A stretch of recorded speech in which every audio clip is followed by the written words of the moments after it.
Hi, loves. Welcome back to the Fresh Talk. Happy New Year. Yay!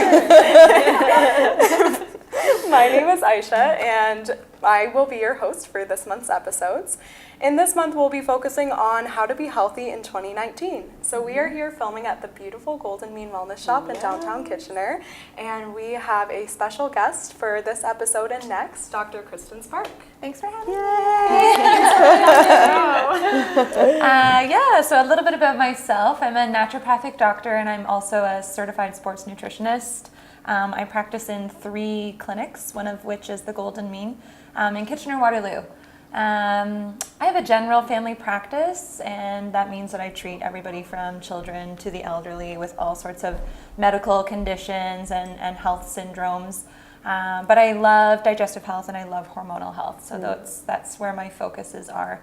And I see a lot of people that are sick with both of those kind of host of conditions. So and might not even know it. Yeah, exactly. So it's been great. I've been in practice for this is my 3rd year, which is really exciting. So happy to be here. Woo-hoo, nice. Well, we have lots of hormones, so we can talk. She looked at my belly. I just got the side eye from like every angle. So we thought we'd start off by asking you just a general question. Based on your practice and your wealth of knowledge, what are 3 things, your 3 top things, that our listeners can do to stay and be healthy in 2019? Yeah, I was thinking about this question because it's a great question. People love lists. People love tangible things that they can take home. I thought about it and I was kind of struggling because health is, it's such a multifaceted thing, and it's not linear, and it's a journey. And so I was like, okay, what can I really give to your listeners, your viewers, that would be easy to implement, or tangible stuff. So I guess first thought was set the foundations of health. So have your healthy food, healthy diet, and exercise. It's surprising how many people are falling through are not maintaining healthy diet and exercise. They're not, that foundation is not there. So that's my number one thing is have that foundation.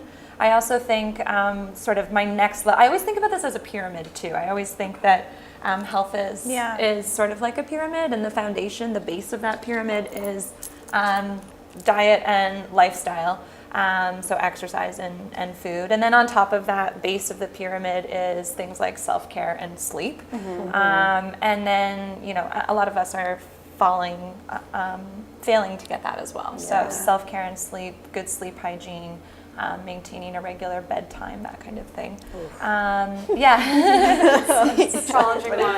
It is. And then sort of the precipice or the peak of the pyramid is seek professional help. And I'm not just saying that because I want everyone to see a naturopath, but a lot of information is available online nowadays. You can find Google searches or web pages about pretty much everything, and I think that's really confusing to a lot of people that don't have the knowledge to tease through that crap that's online. So I think, seek professional help, whether that's a nutritionist, a counselor, whoever that is, but ask someone who is trained and who knows, because they'll likely be able to guide you through all of that mess that's really brewing in the online world. Definitely, there is so much crap out there. There are, there's a lot of blog posts, and there's a lot of claims that people are making and claiming that things can do more than they can, and we really have to be kind of cautious with those claims. I like the pyramid. It's like taking me back to like grade 11 psych of like Maslow's hierarchy of needs. But it's true. You need those basic elements before you can even layer on. Like Google some list that's not even applicable if you don't already have those foundational things. So I love that. Apply whatever list if you don't have a foundation. For sure. And once you have that foundation, it makes the healthcare professional that you're seeing easy to kind of get more in depth. Exactly. For me, it's the starting place. If you're not eating well and you're not sleeping well and you're not exercising and not moving your body, then we have a lot to work on before I'm going to start layering in those extra supplements or botanicals or whatever. Love that. Robin, what about you? What's your question for Kristin? Oh, yes, this is perfect time right now. How can you support your body when you're experiencing ongoing extreme stress. So things come up, maybe house renos. I mean, I had a flood in my basement. I'm going away, busy time of year. Right, yeah.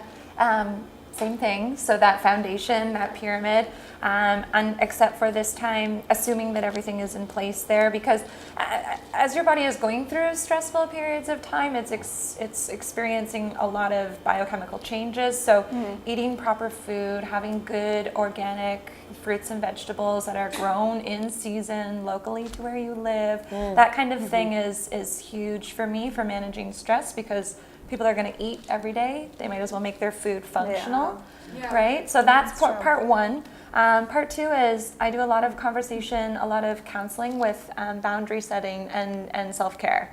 I think a lot of women are very focused on other people and not necessarily focused on themselves. Yeah. So I always remind people to turn that gaze inward and give yourself something, because you're not always do we do that. We're very, as women, we're very focused on other people a lot of the time. Give, and we need to give ourselves. So self-care is, and whatever that looks like for everyone, it's different. If that's a bath or essential oils or, exercise, an outdoor hike, spending time with puppies, whatever that is. The best. So self-care, and then maintaining that really strong foundation. Here's a place where working with a professional can also be very, for stress when people do experience extreme stress and anxiety. Working with a professional, you can get some really great results using natural substances. You don't always need to move to that pharmaceutical approach to manage that stress. So if things are feeling difficult to manage with that very foundational approach that I've mentioned with the diet, the lifestyle, exercise, self-care, if you need that extra layer, then that's, I think, a great tool. Yeah. Is your stress too, just I thought what you said about women worrying about everyone else, a lot of my stress comes from things that have nothing to do with me, but because I'm so worried about everybody else and what's going on with them and things that are out of my control, it's like I'm not even stressed about my own stuff. But it takes up, my brain, my energy. It's crazy. Definitely. I definitely took on some cognitive behavioral therapy, through professional help, which is really helpful. But still, there's things that you can't predict. I mean, like a flood and getting restoration. Life. Definitely. But and I read a book, How to Get Stuff Done. And it talks about boundary setting and focusing on the things that are important to you and forgetting the rest. So it's always work in progress. For sure. Agreed. And I think building that resiliency in people too is something that we especially in our children that people are raising now, is building resiliency. Things are going to happen. It's not going to be easy. We need to really don't be one of those parents, please. Resiliency. Kids need to learn how to deal with stuff. Okay? It's part of life. It's part of growing up. Yes, I know. I don't even have to say that to you. I already know how it's going to go. The helicopter parent helicopter crash is going to be non-existent. Yes. There's a lot of enabling now in parenting, with enabling total bad behaviors of just really babying your child. Yes. Beyond infant stages. That's another topic. Another topic. Oh goodness. What about you, Cher? I'm wondering, if you have your foundation and everything and you're feeling good, but you just really feel like you're in a slump during the winter months, what are little things that we can do to help with our energy and our stamina to get through the day? So, gonna take a step into traditional Chinese medicine for a quick moment. Because winter is cold, we know that. In Chinese medicine, they the theory is very focused on sort of energetic qualities. And so in the winter it's cold in our environment. So what we really want to do in Chinese medicine is to eat warm foods. A lot of people will, in the winter time, they'll still continue their juice habits. They'll be making fresh pressed juices. They'll be blending frozen fruit smoothies. They'll be doing salad bowls. great, very healthy, very cold, Yeah. right? Very cold, energetic quality of the food and actual temperature of the food. So I think, and one of the things that I talk about with patients is seasonal eating. So eating to the season, eating foods that are grown locally. Right now we have the an abundance of potatoes and carrots and parsnips and turnips and beets. Like all of these root vegetables are. We have we have lots of this now. So this is and it's funny because in Chinese medicine these foods are more yin in nature. They're more cold. And yin means cold. It means more solid and more feminine.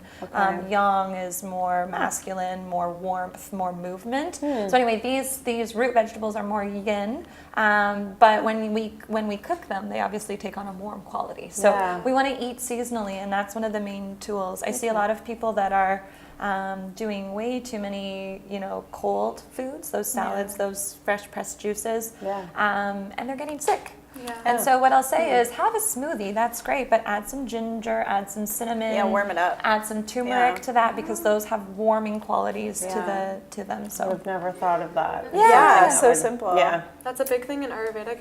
In the Ayurvedic tradition as well as eating per season. Right. And like you said, like eating those warmer like stews and dals and curries in the winter because you need it. You need it to ground yourself. Definitely. Definitely. And a lot of those foods have really great antioxidant properties. Some of them are antiviral in their nature. So they are actually meant to help our bodies get through this seasonal change. So I think it's really great when people can kind of follow that intuitive eating pattern or traditional eating patterns. Right. I think that's one of the main things for sure. Yeah, it's intuitive, but I don't think we realize why it's intuitive. Yeah. But then you also have the flip side where you're thinking like your intuitive eating in the winter is warm foods, which are also comfort foods, which some people are scared to eat too much of just all through winter. Literally hibernating.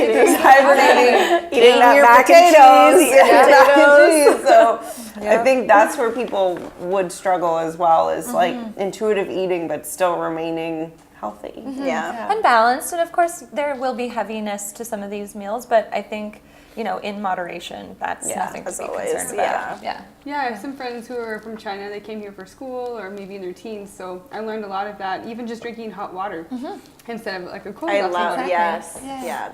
And a hot pot, like the kind of style of stew, but cooking it in like a soup. Oh my gosh, I love that. Come winter, it's just like, So comforting. yeah. Adding in things like, teas as well. Elderberry tea is a really great winter seasonal tea. Elderberry is antiviral. Yeah. It's very easy to find that in the health food stores or in even some of the bulk food stores. They have these Here, teas. you guys sell those Suro syrups, and one of them is elderberry. Yes. I remember you love that. Oh my god. First night at your house, I remember like this coming up. Yeah, it is so good. And they have another one for respiratory. Elderberry is kind of like what I cough need both and of those. throat and stuff. But Yeah. honestly, the second Chris or I feel something coming on, we have some of those syrups, and we feel so much better, and they taste so good. Okay, that's nice to know. I forgot about that. And you're one. not like chugging whatever it's called. Yeah. Robitussin. You're not just chugging that stuff. Or like, I have no idea what's in there. So. Right. I know. Yeah, those are awesome. That's a really great company, the Suro syrup, and it has honey in it as well. So you get some nice kind of Helpful. antimicrobial, soothing properties from the honey too. Delicious. Yeah, they're good. Put it on your ice cream. I see how you're. Super healthy.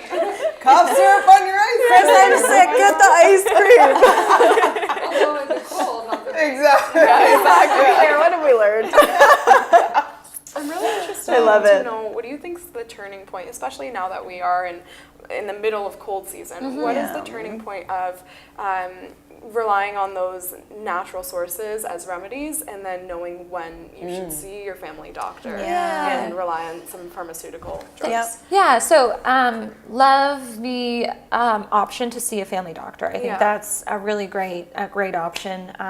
Often people can kind of fight through a cold. It's viral in nature. Yeah. A virus is not something you can even kill with an antibiotic. Right. Antibiotics Yep. only target bacteria, so Right. having having a virus, that's the antibiotic isn't going to do anything except for wipe out all of your good bacteria anyway, which reduces your immunity. So not going to be beneficial.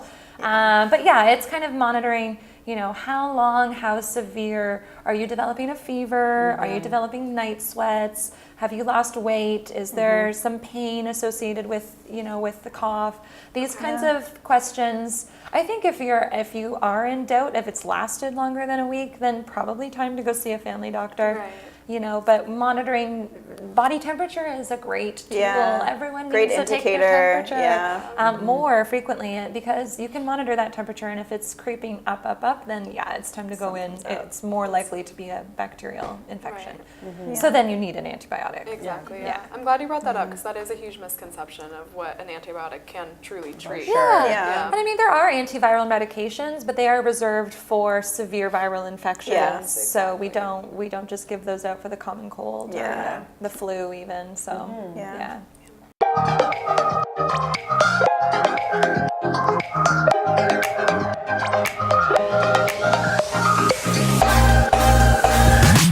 Two parts. I have one thing to remove, and I have a category of things to add. So, remove sugar.